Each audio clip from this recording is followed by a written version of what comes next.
الأحد بداية الاثنين إن شاء الله. لا ايه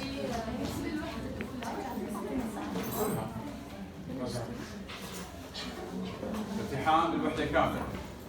تمام؟ نعم. لا شاء الله لا أسوي سهل إن شاء الله بخاطر بس مش زي كويز إن شاء الله إن شاء الله.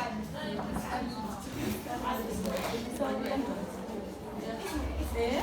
تعالي هم يعطوكي اذن دخول. هسه بدهم يعطوها وصفة طيب شو بس أول شيء؟ حلينا سؤال فيزياء فيزياء واحد. طيب كملوا معانا فيزيائيا بس واحد يا جماعة. تنان اثنين. اخر شيء اخذناه ميل العمودي. فيزياء ما أخذنا ولا شيء. اخذنا سؤال فيزيائي هي بلا سرعة اخذناه. بمزح انا اللي شابكة على ليبيا. يلا لأن الأمور سهلة تنختم بس اسمعوني شوي وركزوا وانتبهوا تابعوا. لما ناخذ الدرس الأول من المادة الأخيرة بنقدر نعرف متى موعد ختم المادة إن شاء الله. يعني بعطيكم التاريخ بالضبط إنه عشان ترتب الأمور كلها إن شاء الله.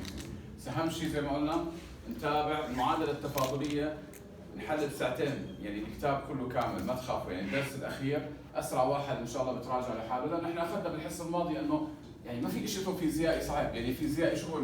إحنا ماخذين الفكرة أصلاً قبل هيك يتحركوا. هو انا بحسه بيعتمد على الدروس اللي قبلها.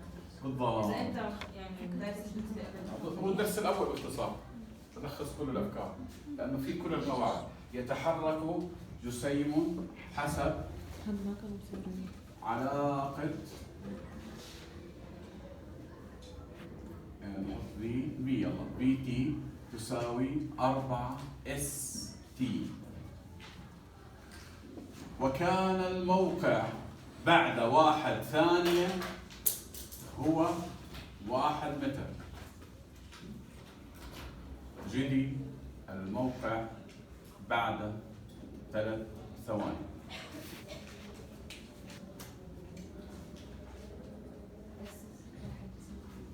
فأنا باجي أشوف هلا بالسؤال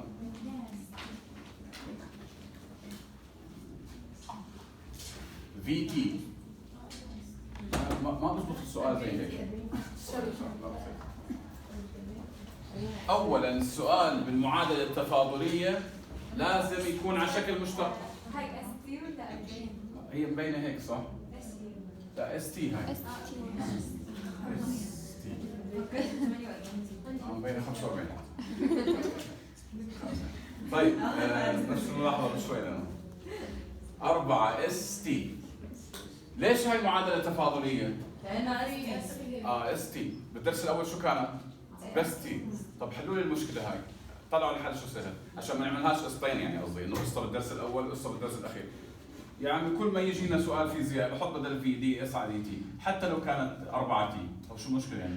دي اس على دي تي تساوي 4 تي ضرب تبادل وبكمل. يعني موضوع انه تكون كل الحالات الفيزيائيه على صوره معادله تفاضليه برايي اسهل لتوحيد الفكره وتبسيط الفكره اكثر. العلاقات المعطاه بالسؤال اس الواحد يساوي 1. الموقع بعد 3 ثواني اس 3. فنكتب بالسؤال بنقول يلا دي اس على دي تي لا يكتب في. يعني على الاقل انه والله يا جماعه 3 متغيرات. طب هي ناقصه يعني خليها متغيرين. دي اس على دي تي 4 اس تي. اس تي ولا اس من قوسين تي؟ لا اس ضرب تي كان زي اكس واي يعني متغيرات. بنبدل مكان الدي تي والاس. بنبدل احسنتي بين الدي تي وبين الاس فبتصير 1 على اس دي اس يساوي 4 دي تي. جاهز التكامل؟ جاهز التكامل. التكامل عبارة عن تكامل لعلاقتين مهمين جدا. لن الاس. يا سلام. لأن المطلق للاس. المطلق بصير نسحبه هون؟ لا أستاذ. ليش؟ لأنه الاس يحتمل الموجب ويحتمل مين؟ السالب. شو تكامل 4 تي؟ 2 تي تربيع زائد سي. فأنا بدي أخلي العلاقة بمتغير. بدي أتخلص من سي فبروح بعوض النقطة. شو هي؟ 1 1. لن الواحد يساوي 2 زائد سي. قديش سي؟ سالب 1 سالب 2 عفوا. لأن لن الواحد كم يساوي؟ صفر. آخر خطوة بكتب لن الاس يساوي 2 تي تربيع ناقص 2. ممتاز. تي تساوي 3. لن الاس يساوي كم طلع معكم؟ 18 16. ما بيشيل اللن الا الاي. خذي اي للطرفين بصير مطلق الاس يساوي اي قوة 16. طب هيك صح، بس الاصح انه اس تساوي موجب او سالب اي قوة 16 للتخلص. عادي تكون اس سالب بس يعني الحالة الفيزيائية لا ما في شيء جديد. بعدين حتى اقول ليش اسهل من الحالات الثانية، لانه المسألة يعني تكاملاتها سهلة ما فيها تعويض واجزاء واشياء زي هيك، يعني لانه اصلا اقتران غير قابل لاشياء معقدة كثير داخل الحالة الفيزيائية، فموضوع بسيط. بالإضافة مش إذا سالب وموجب معناها يعني هيك يعني ممكن تكون احتمالين يعني لما كان يعني ممكن نضبط هيك ويمكن بحقق العلاقة هاي وهي. تمام. هذا بالنسبة للحالة الفيزيائية. التطبيقات الحياتية على الموضوع. أنا هون يعني برجع بحكي مرة ثانية إنه ممكن نستخدم الدوسية، ممكن نستخدم الكتاب، اثنين شاملين خاصة بالدروس الأخيرة. هون في بعض الأسئلة يعني نختارها موجودة أصلا من الكتاب وأنا حاطها عندكم بالأخير. درس المساحة بفضل والمعادلة التفاضلية يعني أشمل من دوسيتنا صراحة، لأنه في أفكار يعني متعمقة أكثر. شوفوا هذا السؤال.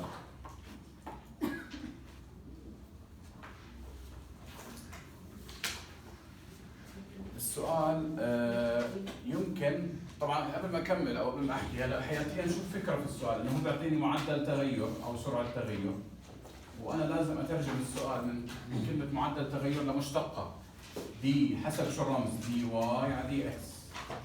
فمثلا سؤال عندنا صفحه 76 يعني شوي من الكتاب. يمكن نمذجه ازدياد عدد البكتيريا وفق العلاقة حيث اس عدد البكتيريا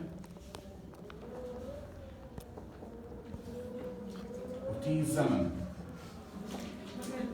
الزمن بالايش هون؟ بالسنوات. اعطاني هو دي اس على دي تي بتساوي 101 ناقص 1 بالعشرة اس.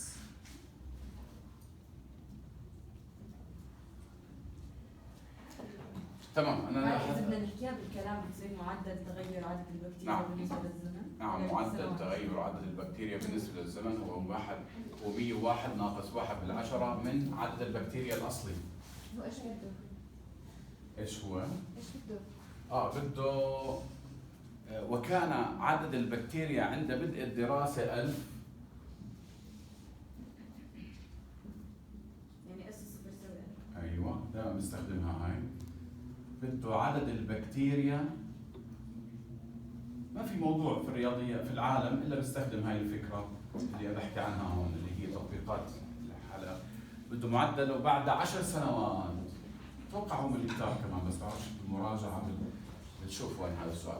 مباشر جدا. ما في فكرة جديدة لاني بس بحول هذا المعطى الى اس الصفر يساوي 1000. بدنا اس العشرة. احسنتي. بده اس العشرة. يلا ضرب تبادلي ترتيب خطوات. 1 101 ناقص 1 بالعشرة اس دي اس يساوي دي تي من كامل الطرفين تكامل الطرف اليمين تكامل الطرف اليسار. تكامل الطرف اليسار معامل على معامل يعني سالب 1 على 1 بالعشرة كم يعني؟ بس 10 صح؟ لن المقام 101 ناقص 1 بالعشرة اس يساوي تي زائد سي. أعوض في المعطيات. يلا هي تي وهي اس. لازم أميز إيش كل رمز معناه. فبتصير سالب 10 لن 101 ناقص عشر الألف 100 يعني لن الواحد يساوي صفر زائد سي. هلا أنا في الدوسية في شغلة صغيرة، ليش حبيت أحل السؤال؟ في تعديل بسيط، أنا هون حطيتها زائد هي ناقص، فالمفروض تطلع سي صفر. لا والله طلعت سي صفر نفس الجواب، بس إنه عطله بدل، يعني هي تعديل الإشارة بس بصير سي بتساوي صفر، فسالب عشر لن المية يعني الحل صح بس الرقم غلط، يعني أو الإشارة غلط. ناقص واحد بالعشرة اس يساوي تي، بده العلاقة بعد قديش؟ بعد 10 سنوات. بعد 10 سنوات يعني صارت سالب 10 سالب 10 لن 101 ناقص واحد بالعشرة اس يساوي 10. كيف بحل هذا السؤال او بكمل؟ حتى الخطوة الأخيرة هون بنكملها، بنقسم على سالب 10 على سالب 10 بتصير لن مطلق 101 ناقص واحد بالعشرة اس يساوي سالب واحد. باخذ الى الطرفين فبتصير 101. هون بشيل مطلق لاني انا صراحه بدي اعطي ناتج اخير في هاي الحاله، فبتصير اي قوه سالب واحد. برتب اخر شيء اس لحالها وبتطلع بدلاله الاي الجواب النهائي بالحاله هاي بالنسبه للسؤال. فهي نفس الخطوات بس التركيز في الترتيبات الاخيره للمقدار. بتطلع اس حسب ما احنا كاتبين اي قوه سالب ناقص 101. الجواب صح، يعني نفس الجواب طلع معنا على واحد بالعشرة الناتج النهائي بالحالة هاي. هذا سؤال. في سؤال ثاني اتوقع هذا من عندي السؤال شو بحكي هون؟ بقول لي اذا كان عندنا مفاعل نووي عدد مرات ارتفاع درجات حرارة المفاعل، عدد مرات ارتفاع درجة الحرارة N كبيرة، وتي هو الزمن، بس بدي ايش هون؟ خليني اشوف بالساعات، الزمن بالساعات. سؤال تطبيقات الحياتية مباشر طلعوا فيها دي ان كابيتال على دي تي بتساوي 2 اي قوة ان 1 زائد اي قوة تي، متغيرين معناها معادلة تفاضلية لازمها ترتيب. شو المطلوب؟ عدد مرات ارتفاع درجة الحرارة بعد 4 ساعات. عدد مرات ارتفاع درجات الحرارة يعني ان بعد كم؟ 4 ساعات. علما علما بأن لم ترتفع درجة الحرارة أبدا عند بدء التجربة. الصفر يساوي بدء الدراسة. بأنه لم طبعا مش رح يرتفع لأنه مش بالي لم يرتفع درجات الحرارة عند بدء الدراسة.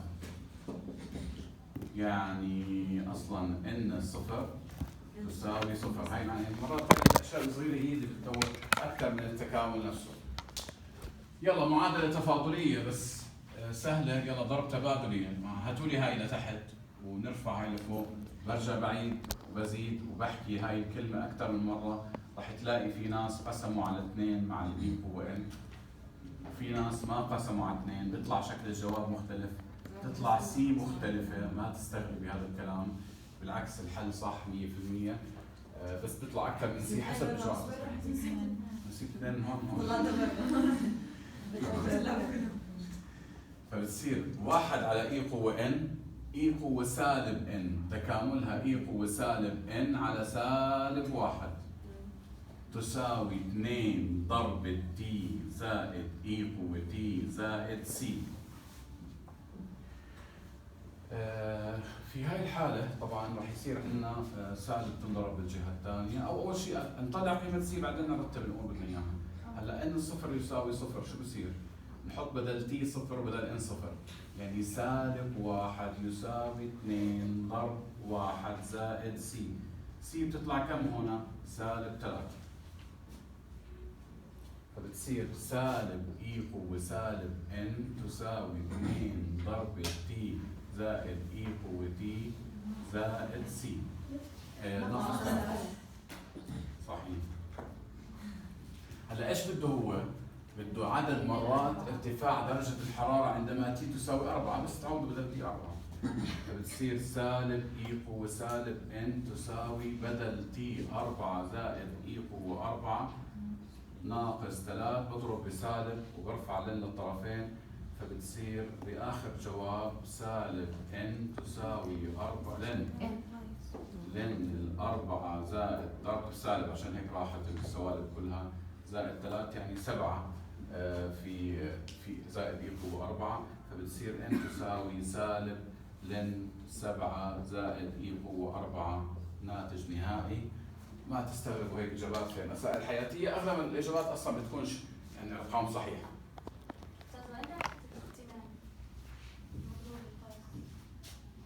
بعدين معلومين اللهم السلام 2 تمام، هاي بتصير معناته 8 وهون 2 وهي 11 وهون 2.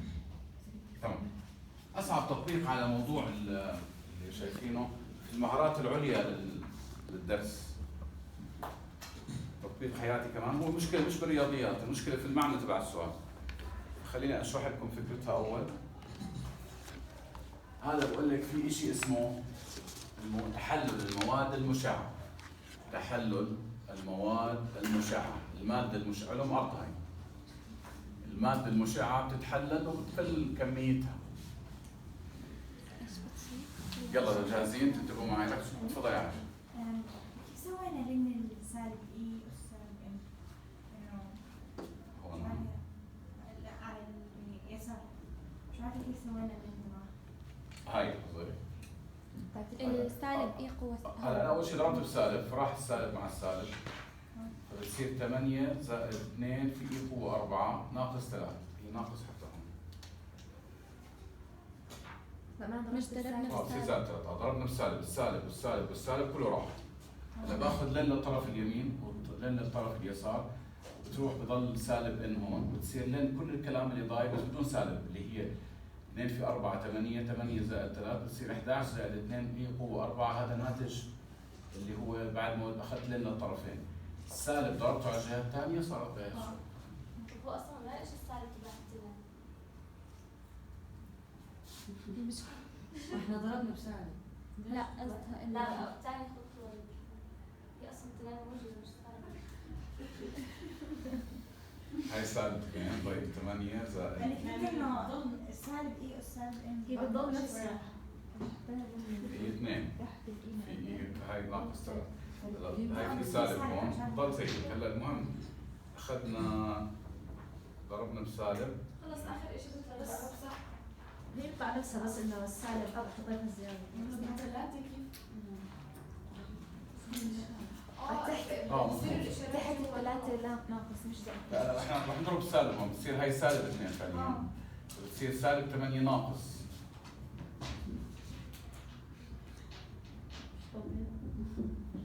بتصير سالب 8 زائد 3 معناها الجواب النهائي داخل السؤال بتصير سالب 5. آخر كلام هذا.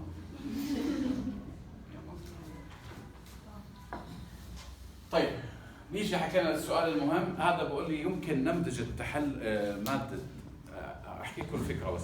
المادة المشعة لما تتحلل بتقل كميتها، هي بتكون مثلا 500 جرام يورانيوم مثلا، بصير 400 300 على حسب مدد معينة. المدة هاي تختلف من مادة لمادة، عشان هيك بقول لك في شيء اسمه عمر النصف للمادة، سمعتوا فيها؟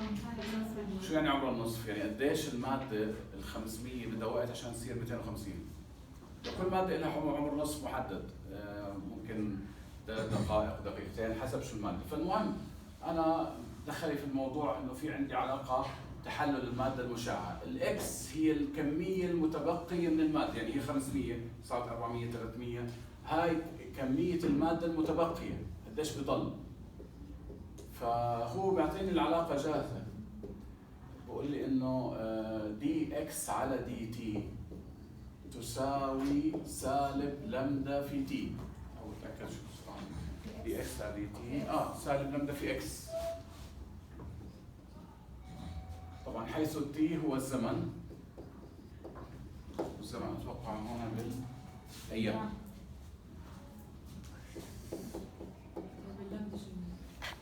اللمدا ثابت، هذا هو ثابت لكل ماده مختلفه. زي الباي زي الاي زي ام. فانا شو بحكي هون؟ هو بده السؤال انه نحل المعادله، بنثبت انه حل المعادله التفاضليه بيطلع اكس يساوي اي في اي قوه سالب لمدا تي. بعرف شو مضبوط هيك ولا؟ اي قوه سالب، اول مطلوب اقرا لك اياه، اكس هي الماده المتبقيه من الماده المشعبه على تي من الايام، اثبت انه يمكن كتابه الحل العام للمعادله التفاضليه على صوره اكس يساوي اي او اي في اي قوه سالب لمدا تي. حتى الاي ثابت، هي كاتب لكم ملاحظه انا انه اي ثابت برضه، مش عارفين شو قيمته وايش بيمثل، بس هو عباره عن ثابت بالفرع الاول. يعني حل المعادله التفاضليه بيطلع زي هيك، بسيطه هاي. يلا شو نعمل هلا؟ نعمل ضرب تبادلي، دي اكس تساوي سالب لمدا اكس دي تي. طب خلص ودي الاكس مره واحد على اكس دي اكس يساوي سالب لمدا دي تي. كاملة شو تكامل لن الوحدة اكس؟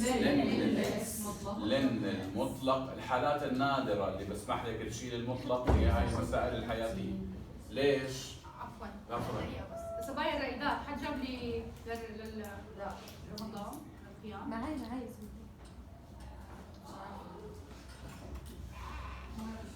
فالمهم كنت بحكي اخر شيء انه بسمح لكم تشيلوا مطلق. ليش؟ لانه اصلا الاكس كمية والكمية دائما موجب، ما في داعي لنحط مطلق اصلا بالحالة. كيف بدها تصير هاي زي هاي العلاقة اللي بوصل لها. طلعوا كيف قديش سهل الموضوع. بدنا نشيل اللن، ناخذ الى الطرفين، بتصير اكس بتساوي سالب لمدا تي زائد سي. في سي حاشرة حالها شكلها غريب شوي. ممكن تكون ايه، بس كيف عاد؟ الزائد شو بتصير؟ ضرب. فهي عبارة عن اي قوة سالب لمدا تي ضرب اي قوة سي. الحكي اللي حكى بس مو صح. شكله الاي هي هاي نفسها اي قوة سي. يعني هم الجماعة بس عملوا القانون قالوا ايش؟ خلينا نسمي اي قوة سي ثابت، سموه ايه. وهي خلصنا فكرة الفرع الأول من هذا السؤال. انه اي قوة سي نفسها ايه؟ لا هو ثابت، ما فيش ثابت في السؤال غير هو. يعني هي معامل الاي، هاي هي معامل الاي وهي معامل الاي، فاكيد هي نفسها. او تحطي له علما ان A تساوي اي قوة سي كفرض. تحكي زي هيك مش انا احكيها. نعم. حاكي ده اي سبب. لا هو لا. كاري ايه مش عارفه هلا انت عارف شو قيمة ايه؟ لا شو معامل هو معامل اي. طب شو معامل اي هون؟ في شيء اسمه مطابقة في الرياضيات، مطابقة هاي الصورة مع هاي الصورة معناها معامل اي لازم يكون هو نفسه معامل اي، فبالضرورة انه هذا الثابت اللي طلع هو ايه، لانه هو اللي اثبت انه الجواب لازم يطلع على هاي الصورة، يعني هذا لازم يطلع نفس هذا. طب اذا هاي هي نفس هاي معناته هذا مين راح يكون اكيد بالحالة هاي ايه؟ بالفرع الثاني شو بقول لك؟ اسمع كملي معي. بقول لك الايه هاي طلعت شو هي؟ الايه هي كمية المادة الابتدائية، ايوه اللي ببدا فيها كمية المادة إذا علمتي، هو بحكي بالفرع الثاني الابتدائية. يعني قصدي إنه هاي المتبقية وهاي الابتدائية، فاهم يعني؟ الإكس هي المتبقية هو حاكي بالسؤال، والإيه هي المادة الرئيسية. شو السؤال بالفرع الثاني؟ هاي الفرع الأول خلصناه، الفرع الثاني أيوه ممتازة. أثبتي أن عمر النصف، هذا اللي بدي أوصل له بالأخير، هو عبارة عن تي يساوي لن 2 على لمدا. شو يعني عمر؟ أنا ثاني نفكر. هاي طلعنا برا رياضيات هلا، دخلني بموضوع، شو دخلني أنا بموضوع؟ بس يلا خلاص، شو دخل بالتكامل؟ ممتازة، أحسنتي. بس ليش نص ايه؟ نص ما هي إيه كمية رئيسية. شو يعني عمر النص؟ يعني لو هون 500 هون شو أحط؟ 250.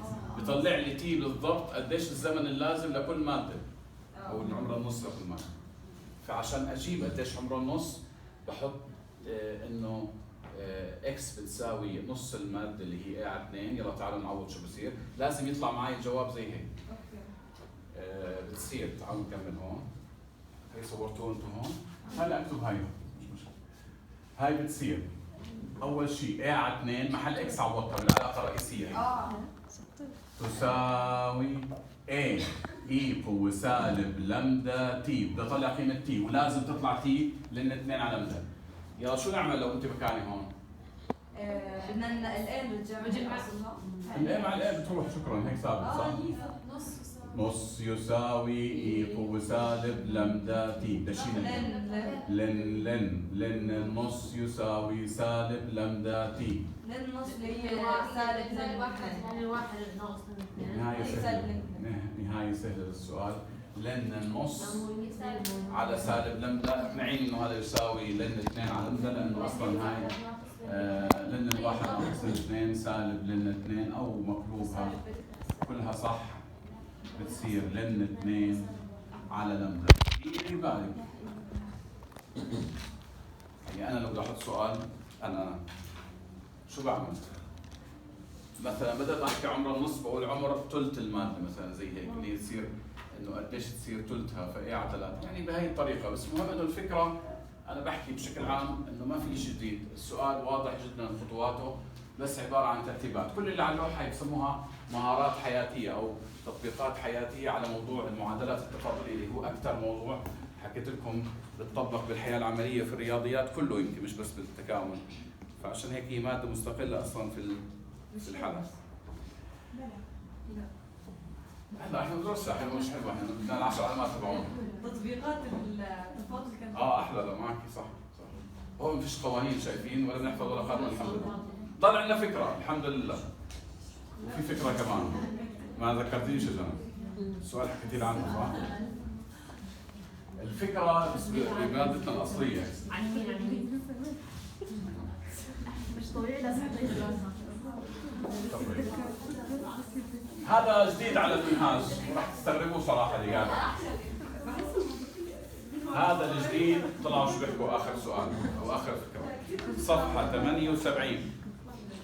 اذا كانت واي دبل برايم، هلا رح تستغربوا انتم، هلا رح تشوفوا ليش. اذا كان واي دبل برايم هي معادله تفاضليه، ناقص 2 واي برايم زائد واي يساوي 0. اثبتي ان حل هذه المعادله التفاضليه هو واي يساوي اي اكس في 3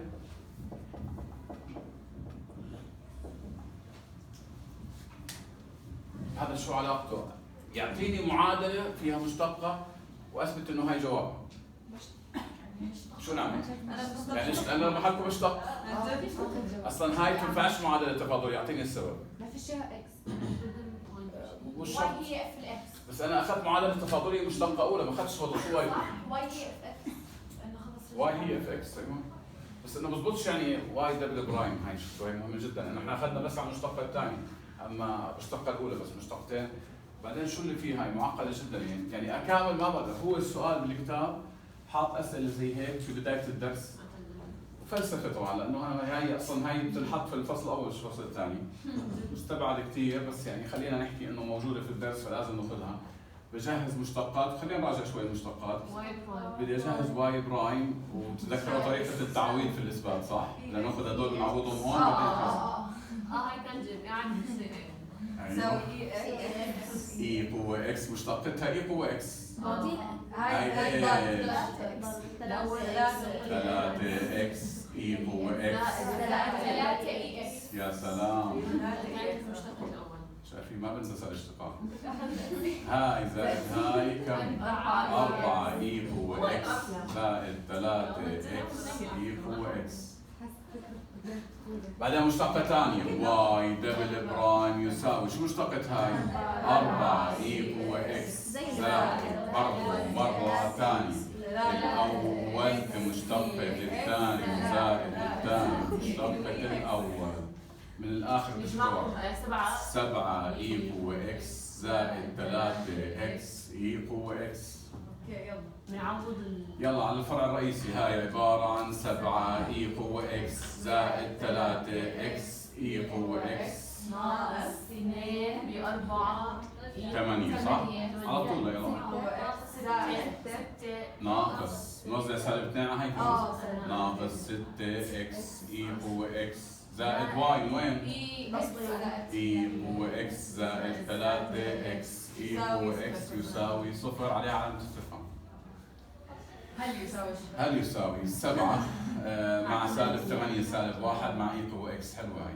3 مع 3 وال6 بتروح 0 يساوي 0 وهو المطلوب. هات لنا واحدة قصدي مش غلط يعني هذا السؤال. يا الله أكثر على- الاشتغال كثير احلى من التكامل. أنا بحطك مع 3 والله. سؤال بحيرة بحطك يعني. لا طيب احنا ما يعني نفس الفكرة صراحة تنعاد أكثر من مرة ما في داعي. نفس المبدأ مستبعد جدا أنا ما بتوقع إنه بنحلها على الاشتقاق. هي فكرة موجودة بس خلينا احتياطا نعرف كيف نمطها. أعطيني بلا السؤال يا جماعة خلينا نشوف. هسه بدنا ندرس. بركة بركة.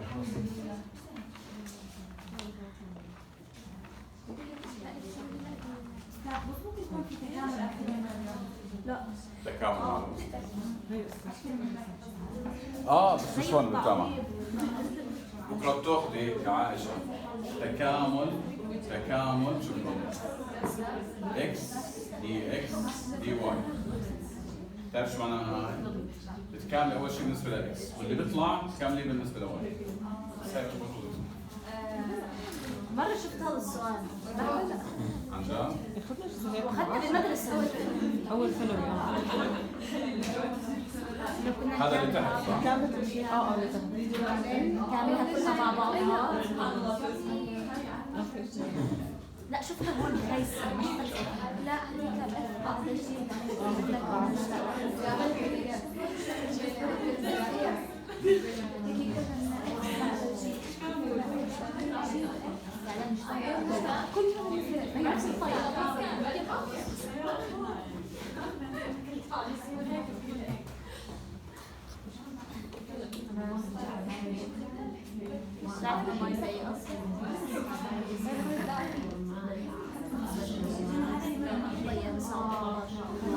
نرجع شوي للمساحات.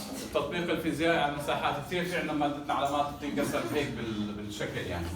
هاي شغله مميزه بالفصل الثاني. في تي وكان اس عند تي تساوي 0 في بتساوي لا مش في اكس بتساوي 5. جيت الموقع النهائي. مش هو كان الواجب؟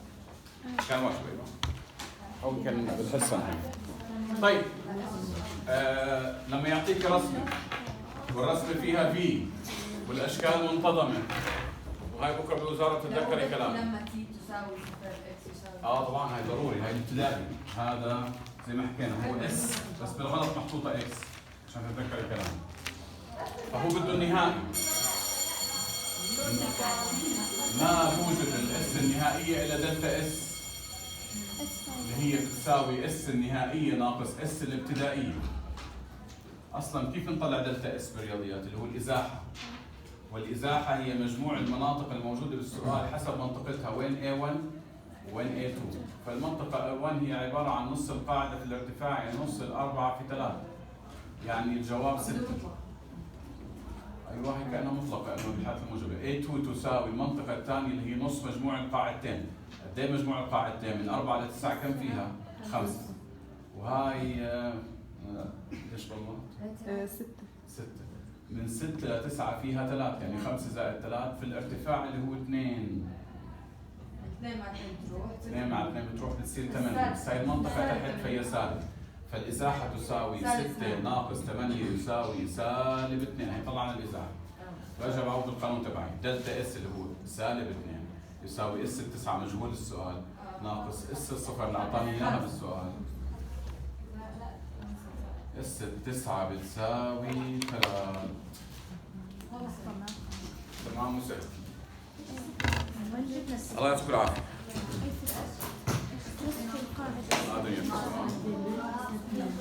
عشان هاي الزاوية انتوا طرحتوا انه اللي هي 6 ناقص عشان هاي نهائي ناقص ابتدائي. هاي اس 9.